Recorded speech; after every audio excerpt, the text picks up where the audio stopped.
ముందు ఎవరైనా సరే నవరాత్రులు 9 రోజులు కూడా అమ్మవారి విగ్రహం పెట్టుకొని లేదా కలశం ఏర్పాటు చేసుకొని లేదా శ్రీచక్రం ఉంచుకొని లేదా ఫోటో ఉంచుకొని పూజ చేస్తే చాలా మంచిది. అయితే 9 రోజులు పూజ చేయలేని వాళ్ళు సప్తరాత్ర వ్రతము అనే పేరుతో 7 రోజులు పూజ చేసుకోవచ్చు.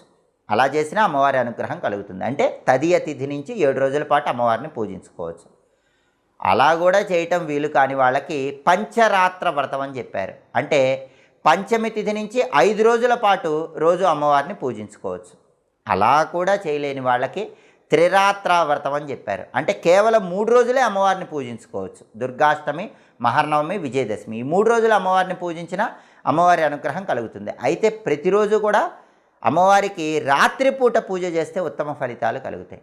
ఎందుకంటే సప్తరాత్ర వ్రతం, పంచరాత్ర వ్రతం, త్రిరాత్ర వ్రతం అంటూ శాస్త్రం చెప్పింది. అంటే నవరాత్రుల్లో రాత్రిపూట